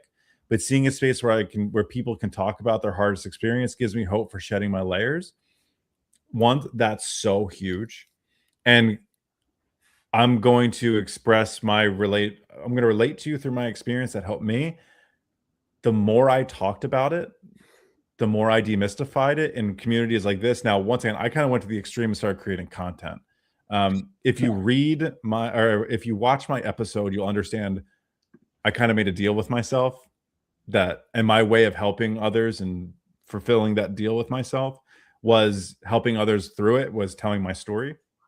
So Lynn's, little by little, talking about it in this space is so much. Steph, I love Steph. So Steph, as you can see, recovery rider. She does therapeutic riding and stuff like that. So saddle up. That's incredible. What a relatable. Thank you so much for sharing that, brother, because you're going to help. Steph comes from my community. So she's Oh, over hey, here. thank you. I was Yeah. waiting for that. I was trying to piece it together. I'm like, where's the intro here? I know that sounds like someone he knows. Yeah, Steph is a wonderful part. She's part of the Somebody Like You crew. She comes over, she hangs out in our school community. Every Thursday we jump on calls. And so you sharing that and helping her through that, it's amazing. Amazing. She said, welcome. I've been on mental health meds since I was in elementary school. I went off in 2006 and I experienced some psychosis, but it was way more to me. But since then I have had anxiety about that. One of the greatest questions I get all the time is, should I be on medication or not? Ben, what's your experience? And I go, to your point, it's what's your relationship to it? Are you doing it to numb it all so it will go away? Or are you doing it to help you create the relationship to work through it and become in a healthier space with it? Because if it's to numb it, I would say tread cautiously, but I'm not saying no. But what it's going to numb it for a little bit. Your body's going to build resilience and it's going to have to keep going up, going up, going up. So I think that's always my biggest thing when it comes to medication and mental health. It's obviously professionals and stuff like that. But Look at this cross-pollination. You know, we were talking about the flowers don't entice the bees. You just got to let your fragrance shine. Now we're cross-pollinating. Next thing you know, we're going to have people from the Love and Light going over to Ben. Ben has a school community, everyone. Ben's been doing this a lot longer than me, believe me. He's got a school community. It's beautiful that, you know, we have this Love and Light stream. We got your school community. We're building the course that's going to have the locker room. So just to intro everybody to that, right? We have this Love and Light community. We got Ben's school community. Where then those are kind of our, let's say, our grounded mental health, minds, very, you know, and also spiritual spaces. But this locker room we created for our course is going to be for specifically the Meat Monkey spacesuits who are coming to us, like, let's say, Jesse out in Newfoundland, you know, who's coming for the fights. And he's like, yeah, this stuff's kind of interesting, but like he leans into the athlete language and the hockey language. We're building that course for Dana's friends that reach out, that we get this to, first responders at half price, where they know that they need this athlete type mentality to approach life with, whether they're a first responder, whether they're a retiring athlete, whether they're, you know, 45 years old and transitioning in life. That's the mindset. So we're going to have that place where it's strictly athlete language, strictly non-woo. So we're going to have places for everyone, right? We got to create those entry points for everyone because we all learn differently and we all have different journeys. And health anxiety is really just the tip of that all, right? Like, there's so much more that goes into it that we haven't even touched on depression. We haven't even touched on, like, brother, your experience going through bipolar, like, they're like, whatever the mental health, not even diagnosis is. I think that the most important thing is, so many of us look for the diagnosis to get validation, but then what kind of thing? And it's like, remember, like, we're not the diagnosis. So if it's ADHD, if it's OCD, if it's bipolar, whatever, that's the unique way in which you're experiencing the world. It's not your handicap. It's your experience of the world. Society and other places have taught you that that's a disadvantage. But you know how me and you would think of it. It's like, let's name all the advantages and why that's so beneficial for you. I look at you, man. Look at what you've worked through. And it's become like that diagnosis and that experience has now become your superpower into where you are and how you're navigating life. Oh, love and light arrow to the chest, brother. Thank you so much, brother. Oh, I got to talk with people about that in the park today. You know, people are standing there watching us talk, and this dude comes up, Ezra. We start shooting the shit about things. He was a little kind of nervous at first. He comes in, we start chatting. And what changed everything for him? Therapy. A different guy walked up to me. He walked by and he went, wait, he recognized me from hockey and the podcast and stuff. And he's like, what happened? What changed for him after he, you guys will see the content. He was committed to Penn State University for hockey. Ben's a no from that area. And he got concussions and it all fell through. And fuck, did he struggle. And he siloed it, did the same thing we're all doing. You start to see people, it's the same story being repeated in everybody's own version. It's all vanilla ice cream. We're all vulnerable. We're all scared to die. We're all scared of pain. We're all scared of suffering. We want happiness. It's all ice cream. We're all just different flavors of it, okay? And like Erica's strawberry. You know, Lisa Jude's this, I'm this, Ben's this. We're all different. And it's the same thing. He goes, I started talking to my therapist and realized, Holy shit, I feel better when I talk. Then I opened up to a couple close buddies. They opened up to me back. They were struggling worse than me. And then it just snowballs and snowballs into the love and light, folks. It's so simple, yet our minds make it so complicated. And that's why we have to do the work every morning. That's what I preach. That's my path and journey. And I'm never going to stop saying it. It's allowed to be hard. I think when you're surrounded around people, like we talk about so much. Oh, I'm strawberry. Sorry, that like became like it became like a stim in my head. I was like, ooh, I'm strawberry. That's how I heard it in my head. Sorry. That's how I view Enlightened Erica, like just the lovelier self, strawberry. Oh, I love seeing you two next to each other today. It was awesome. But I think that's the thing about community and permission, like giving it permission to be difficult. When you're a part of a team, it's almost like a collective, like it's a collective difficult, right? You have a goal, you go out, like practices suck. They're hard. Conditioning's like there's maybe one person out of 50 that love conditioning drills, and that's maybe one, and he's probably faking it. No one loves conditioning, but going at it together and going through like this collective suck is like that's what it is. So like that's kind of what this, and then you guys can talk about it, then you have meetings, and then you game plan for it, you watch tape, so you get into the mental health field, and it's the same thing. It's you sit in a community, you talk about your struggles. When something bad happens, you know you have a place to go to, whether that's therapy, whether that's weekly calls, whatever it might be, and then you're with each other. Then your experience help somebody else, because what you're strong in might lack some, and you go, okay, hold on 1 second. I can help you, you can help me. And it becomes this powerful dynamic of your story becoming your superpower. And I had to let you finish there because you were spitting straight fire. But people, let me just show this. I know that's going to trip you out for a second. Look at this. I didn't want to break you, but look who joined the stream, everybody. Oh, it's too small. See if I can blow it up. Can anybody read the bottom name there? See if did it come up? Oh no, where? No, oh no, it has to be here. See the bottom name. Who's the bottom name there? The Subinator? PK Subban himself. No way. Yeah, dude. That's insane. Subi, if you're still here, brother, thank you. You probably just checked in, checked out, but if you're still here, man, very, very, very nice of you to join. He was at the Habs game last night. They had him on the Jumbotron. He was just like going crazy, and then the music going. He's doing the towel.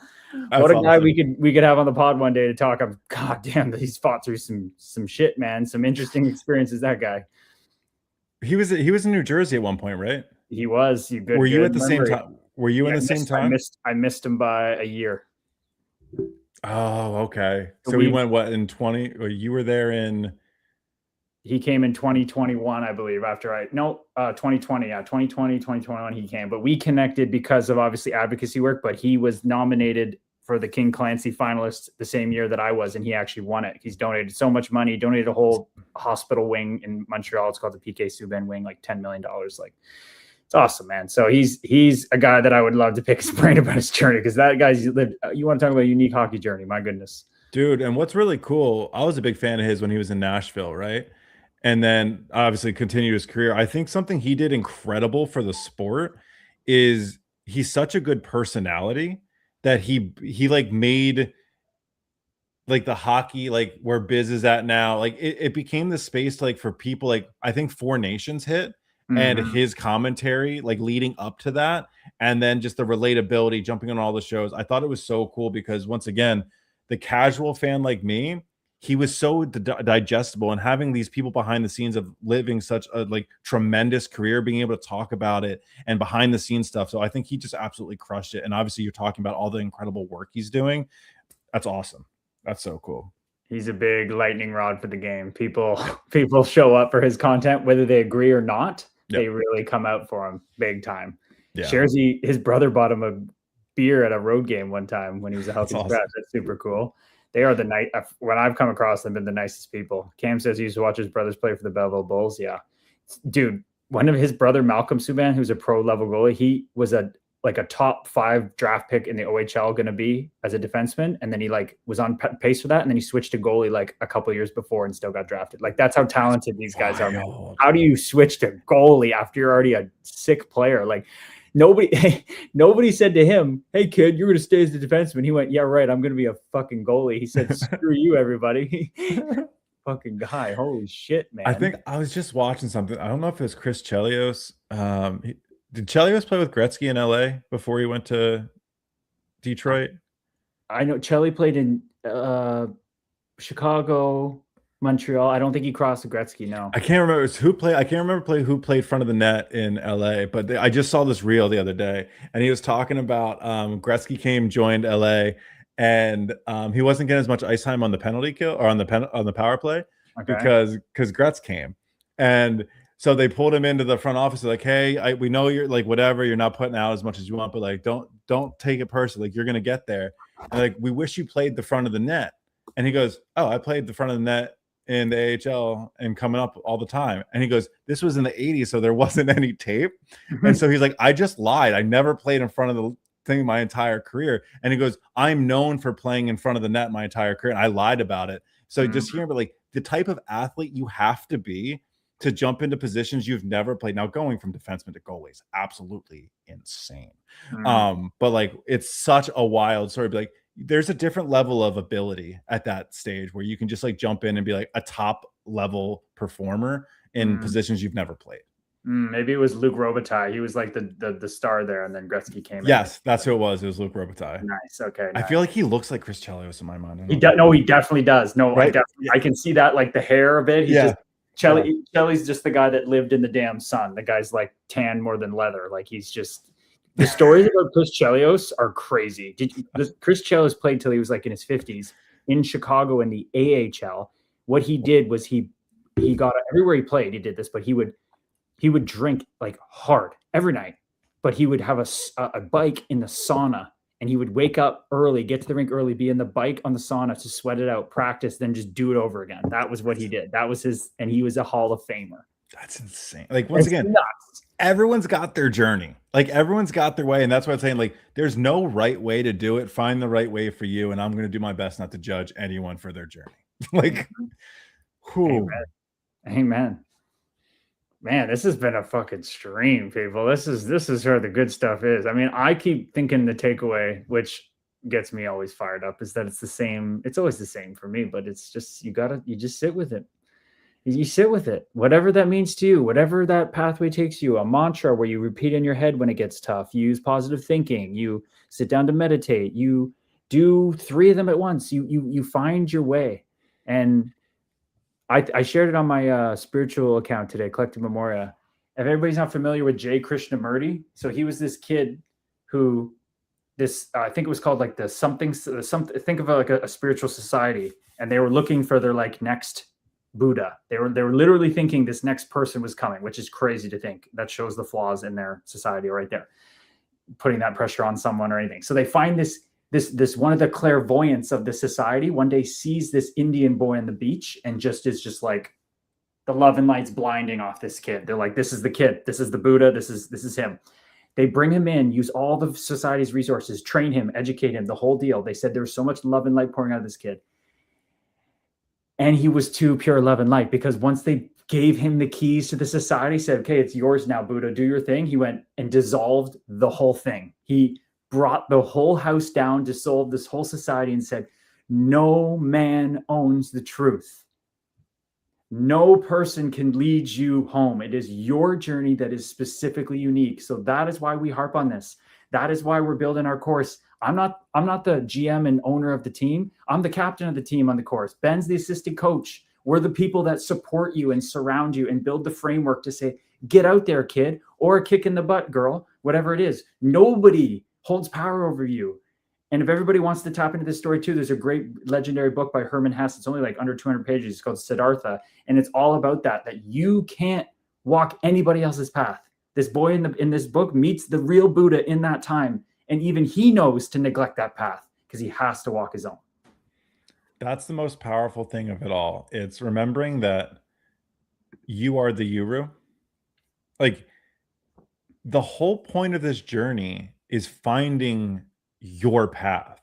Now you can find so you might find inspiration from Gabe's, from me, from PK, like from anybody like in the world, right? But their journey is not your journey. It sparks inspiration for you as a starting place. Like, turn that into your version. And like, if you could approach, well, we'll just use health anxiety because that's been kind of the topic of tonight.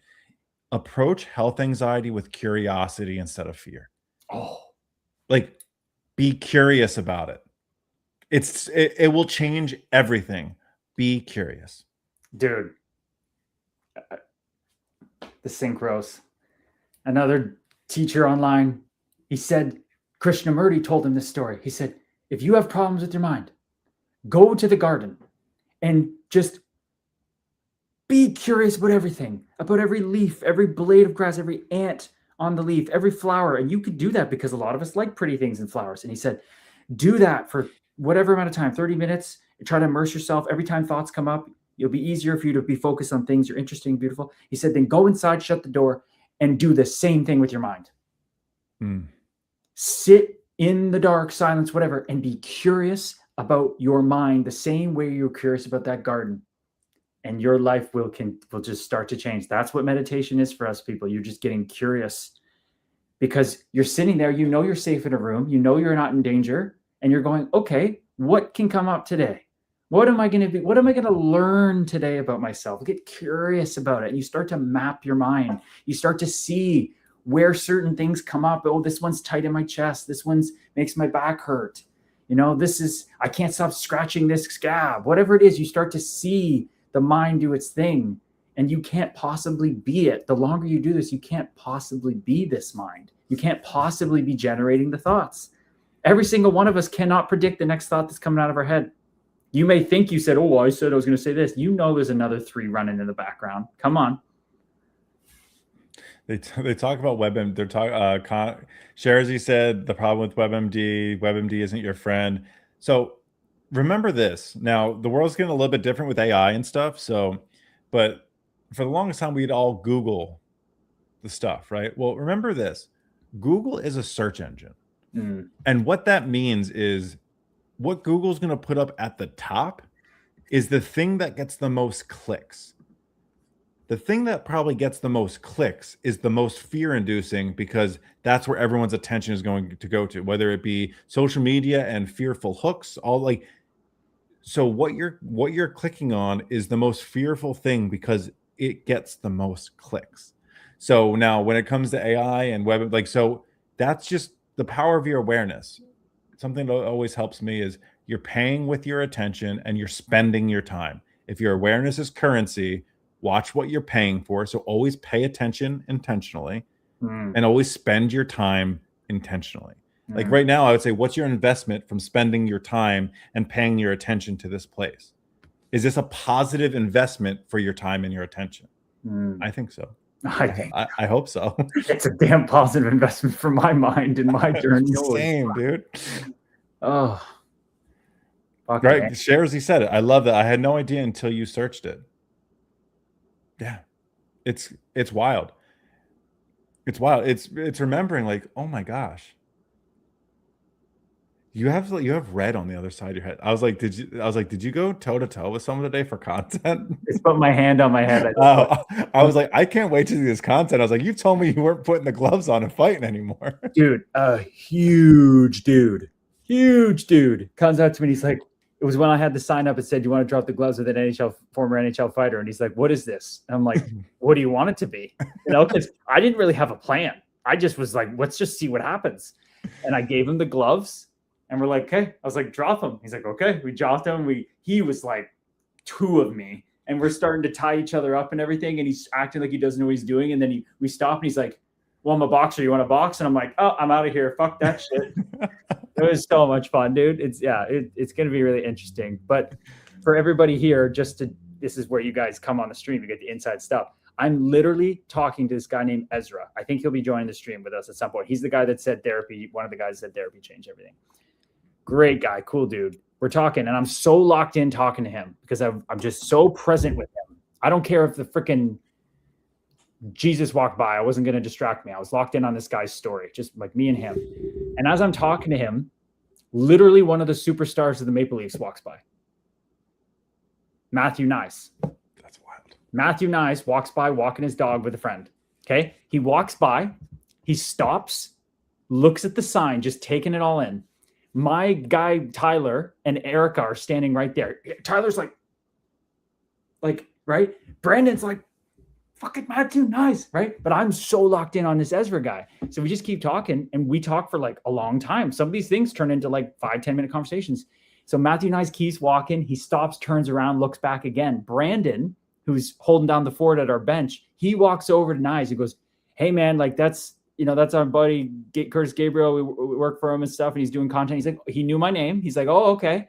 And then Brandon's like, do you want to like, you want to go talk to him? And he's like, no, I'm going to walk, man. He kind of played it like a little, like, I'm going to walk, like, and Brandon backed off and let him be. But then Brandon said he heard his friend go, imagine that guy knew who he was. And Nice was like, yeah, or whatever, like laughing about it. And I was just like, so I'm finally done with Ezra.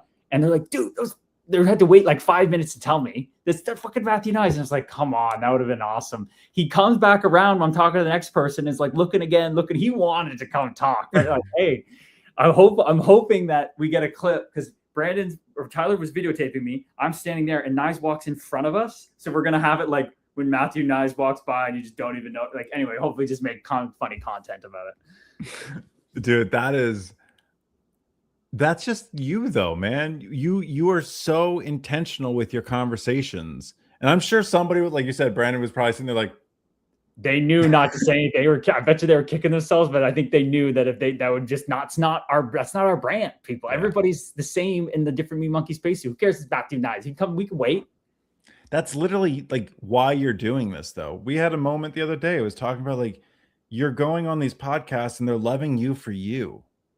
Like that's been the point. Like that's the whole point of your brand is like, yeah, hey, listen, I'm a former professional hockey player, like doing like tough guy, all this stuff, but like that's not who I am. We're all one. Like that's literally like your whole entire thing. And I think that's what like you're so true to. And that's one thing you asked me to be like, hey man, when I'm not being true to that, let me know. And so like you even have things like set up for like, hey, if I'm not, let me know. And I'm open to hearing about it. So like that's where I just like, I love it, man. You are, as always, walking that walk, man. And that's so sick. I appreciate that, brother. Like I realized that after my ego kicked on though, for sure. Like I had to build that story a little bit after, like, oh, that's why I was so locked in on the person. Because my mind's like, oh, that would have been good content. It would reach more people. It's like, no, brother, it's already done. It's already done. That's not how this thing works. PK Subban joining the stream, whatever. It all's done, people. Oh, dude, you want to talk about ego? My ego goes, wait, PK Subban saw my face. Like, in what world would I ever think like somebody like, yeah, PK Subban's going to see your face at some time in your life? I'd be like, shut the fuck up. Life just rolls out the red carpet for you people. I'm telling you, the more you lean into the love and light, the more you work at knowing that when you do lean in, I'm Corey Cooper just checked out. So hope Corey Cooper's still here. Good night, Corey Cooper. Everybody's saying good night to Corey. That's when you just, it's so beautifully designed. This life we live, it's all designed by us, for us, to us, for all of us to experience, but it's so deliciously seductive and it makes it so tricky, yet the answers are right in front of our faces. That's what we're here to do. That's collective memoria. That's where we're here to collectively remember and just keep pointing each other back, that we can't do it wrong. But that's the art of meditation. Yes. That's it. That's what meditation isn't the quiet mind. It's literally, it goes and it comes back. The part of meditation is the recognition that it's wandered and the art of bringing it back and not being angry with yourself. It's what you're doing. It's meditation in practice. What you are doing is meditation. I want people to know that. Like, that is meditation. It doesn't have to be a certain brainwave and all of this shit. Like, you are practicing meditation. It's the art of recognizing the separation and bringing it back. Dude, you're tapping into I shared a short video of me just sitting in the sun, open eye, meditating is what it looks like to the Meat Monkey spacesuit and the ego, but I'm just being, because that's what I explained to them. It's like before, this is where most of us are at. And that's the journey. You start with, I'm a meat monkey spacesuit. I'm going to practice meditation. And I'm just saying, people do that until one day you're going to say, somebody's going to ask, do you meditate? And you go, I mean, I am right now. They're like, what? Like, yeah, I don't practice meditation. It's what I am. It's what we all are. And that's and then Rupert Spirit and Alan Watts, they all say it's like, then you got to go back to, then you got to practice being a human, everybody. You got to practice being a meat monkey spacesuit. That's the change. So I'm like, you guys see me sitting there in the sun. They're like, and Brendan Zen said, thanks for showing us your practice. And it's like, but I got to tell you, I'm not going to waste this opportunity. I'm just happen to be sitting there in a position that you think's meditating now. It's not meditating. It's so beautiful, people, because it becomes your life. It becomes your life. And I think these things are important to share because these are the things that I've resonated with people. Like, it's at the point now where I only do cultivating of the love and light or whatever we're doing here. Or if I'm not doing that, it's just sitting there in silence. And then, the music comes on and I'll hear that a little bit, whatever. But it gets to a point where I thought about this life too, as I'm in my cave of my mom's basement suffering. And I'm like, I'm taking this Nickerson course. My mind's like, why are you taking this? You can't even get out of your bedroom. Like, you're losing your mind. I don't care. I know, I felt it in my heart. Like, we're going to be doing this. This is going to be coming through. This is going to be coming through. And I kept being like, what's the life I want to live? The way Erica did that exercise. What's the way that I see coming through? And it's like, I want to feel like whatever I end up doing is actually what I want to do all the time. And anything I'm not doing it, I don't need anything else. I just rest the body, do what I need to take to do. And then I just do it more. Cause there's nothing else I'd rather be doing. That's what I saw come through. That's what's manifested now. There's no reason to like doom scroll TikTok or something. There's no reason to go sit outside of my former place I used to eat and drool. Like, it's just like on to the next. And it's the same thing that has Ben sitting here. Ben said, I can check out, but let's see if I can always go back to that. Let's see if I can help people. That's what's gotten both of us sitting here talking to you all like this. And this stream coming together is just being like, okay, I could check out, but let's see if I can help one person. And that opens up life. It changes everything. You realize that the service to others is actually service to yourself because we are all one. That's the lesson I've learned. I've sat in countless coaching calls, giving countless speeches, giving countless keynotes, and I've just realized that anytime I'm speaking to someone, I am speaking to myself, whether that feel like past, present, or future. It's all one. It's wild. It's wild, man. How do you feel 2 hours into a live stream with the love and light? Has the first time staying on for 2 hours. How'd it feel, brother? Oh, brother, I could go for another 2. This is my shit. I once again, so you don't know what you're training for, man. I did this for like probably 4 years, 3 times. One time for a while, it was 5 days a week, but it was Monday through Fridays, and I would do it for like 3 hours at a time with mediums. I used to sit with evidential mediums and they would get all of like the cool shit, right? Because they would do all the reading and stuff like this. And I would be the person that blended the spiritual into the 3D, and I would be the mental health side of it and be like, hey, this also can help your mental health because there's so many layers of mental health mediumship that requires grounding, meditation, being present for things to come through. So yeah, brother, I could rip another 2 hours, man. Especially with you, like this is playing in a sandbox, man. Like me and you have had 4-hour conversations, and I look up and I'm like, the sunset, huh? Yeah, and then you have all these amazing people in here. Like, come on, like, yeah, thank you for having me for 2 hours. Thank you, everyone. I hope this was a positive investment of your time and your attention, because this was certainly a positive investment of my time and attention. I'm so privileged to be here. It's so beautiful. I get energy from this, people. This is like me back in the day going to the New Jersey Devils stick handling shooting room 3 hours before practice and stick handling, but I couldn't turn it off. I didn't know how to channel the love and light. I did too much. I burnt myself out. So now it's like, I know that, okay, 2 hours is out. People know on the stream, they're so nice. They kick us off by saying goodnight early because they know we have to put our oxygen masks on first. But I'm telling you, people, what's flowing through this body is that one day the stream was never going to turn off. I'm telling you right now, it's going to be a 24/7 thing. If I had an AI bot that could follow me, it would already be doing it. But I'm telling you, this is the way this is going. This is the way this is going. You're all a single part of that. You feed this meat monkey spacesuit to just love what it's doing so much. So thank you so much. The love and light pouring from you all with these comments. Good night, everyone. Thank you so much. Like, God damn. There's no words for it. So just thank you. Fuck. I want to thank you, brother. Thank you for having me. Thank you for inviting me. Thank you for including me. I want to say thank you to everybody for including me, taking me into this space of allowing me to do what I do and speak on things and allowing me just to be a part of everyone's life. I don't take that for granted. I'm so honored and privileged, and I don't take any moment spent with you or anybody here for granted, because this is the thing I've dreamed of. This. So much more impactful to me than some dream of playing in the NHL or some dream you had of playing college, whatever. Like you knew early on you were just helping people, man. That's it. You knew earlier than me, and there's no comparison, but so beautiful to see you here. Okay.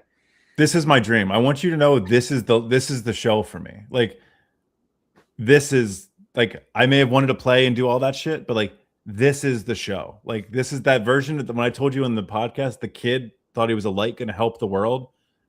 This is the show for me. And it's effortless. Your show, your dream, people should feel effortless. Hockey was not effortless. This is effortless, bro. Effortless. Yeah.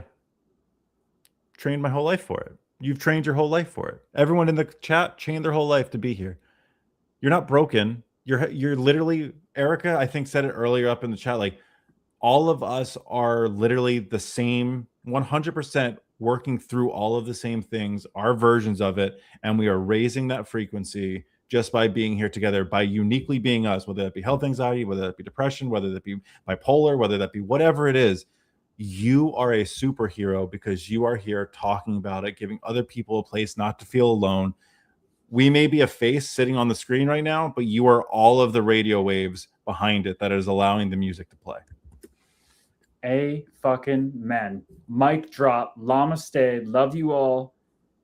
I'm just going to go sit down and just feel this energy flowing through my body and then call my mama and check out her meditation day and all your stuff. Brother, I hope you have a wonderful night. And I'll be seeing you. Right back at you, brother. Love you all. Thank you so much, brother. Namaste, people. Let's go. I'm putting on some tunes to take it out. What am I feeling? What am I feeling? What am I feeling?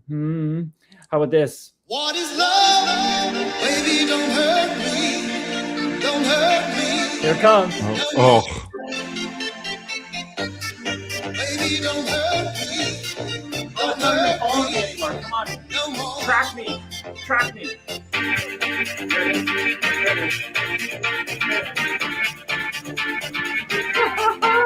What is love? Love you, everybody. Woo!